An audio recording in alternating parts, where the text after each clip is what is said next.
Hi, welcome to my YouTube show, Read Between the Lines. This week I wanted to do something a little different, so I chose poetry. I revisited this book just last night and decided to do a review on it today from some of my favorite lines. The book I chose is Milk and Honey by Rupi Kaur. And I chose this one because after all the times I've revisited this book, it has always been relatable. No matter how old I am or what I'm going through, I can crack this open and feel safer somehow, sort of like I'm home. Just to give a little trigger warning, some of the poetry I am reviewing in this book deals with sexual assault and trauma in some way, shape, or form. I have always looked up to Rupi because she has been able to be so vulnerable with her traumatic experiences. And I'm going to be talking about some things that dive into that just to let you know. So let's get started. The first line I want to talk about comes from page 27. Rupi says, "You have sadness living in places sadness shouldn't live." I feel like this line delves right into what the book is about. We start at the beginning of our lives without any trauma, and as we get older and traumatic things happen to us, we build up sadness in our bodies throughout life and we let it stay there. And we let it live there, and we shouldn't. Rupi inspires me with this line to let go of things I cannot control and move on. On page 36, we get a little deeper into Rupi's life and experiences when she says, "Our bodies touched by all the wrong people, that even in a bed full of safety, we are afraid." This line is difficult for me to read because it makes me so uncomfortable. As a victim of sexual assault, I can say that it isn't an easy thing to talk about. I wish it didn't make me uncomfortable and that I could be as open as Rupi is about it. She's sort of marking a milestone for people who haven't got the voice to say things that they want to say, and I think that's really beautiful. The next line I want to talk about is a little more uplifting. On page 55, she says, "I'm learning how to love him by loving myself." For me, this line meant that I had to learn to love my body again after it had been destroyed by someone. Healing isn't just emotional, it's also physical. I'm a firm believer that trauma lives in the body, and when we go through something emotional, we go through it physically as well.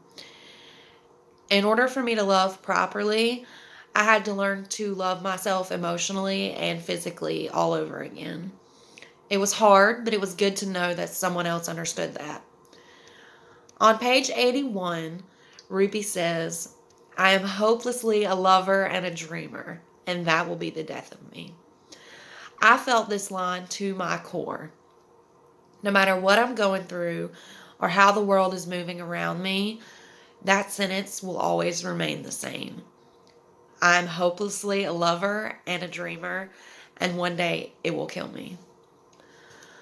On page 109, she says, "And you should see me when my heart is broken. I don't grieve, I shatter."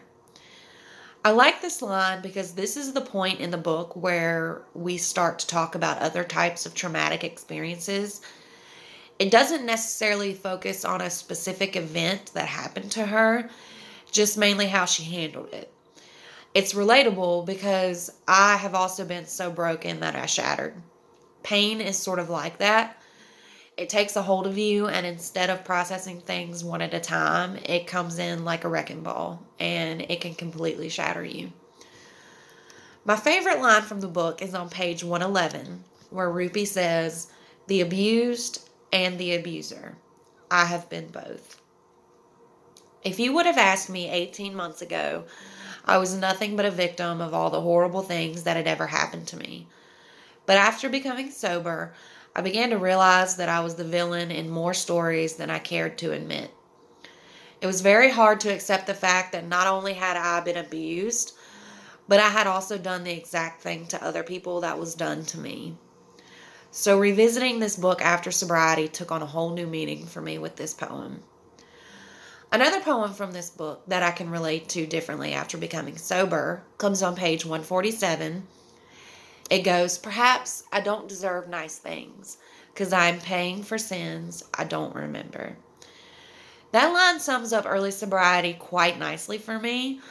It took about a year of sobriety to understand that just because I did bad things in my past doesn't mean that I don't deserve a good future. I still have days where I think the way that the poem describes, but they are far less than they were.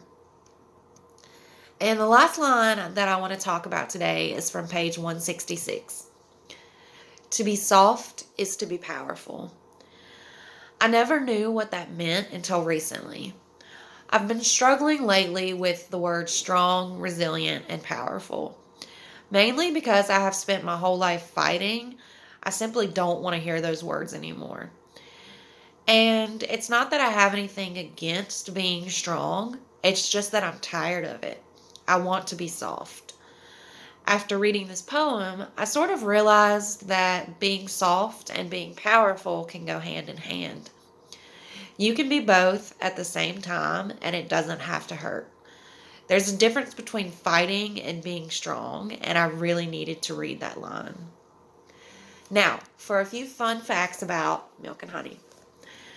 Rupi takes us through 4 sections in the book that she writes her poetry, and she describes them as the hurting, the loving, the breaking, and the healing. I thought that was a really neat way to set up her work. And another fun fact about Milk and Honey is that she wrote, illustrated, and self-published all of it on her own. It was her first piece of work that she shared with the world, and I find that so inspiring. And lastly, Rupi Kaur inspired me to start writing again. I never really liked poetry until I read hers, and now I can't get enough of it. Not only is poetry my favorite thing to read, but it's also my favorite thing to write. I have an Instagram account with all my work on there, and I'm going to leave it below for you to follow and read if you'd like. I would appreciate it very much. I'll leave you with the last line from the book because I think it's fitting. There is sweetness everywhere if you are just willing to look. Thanks.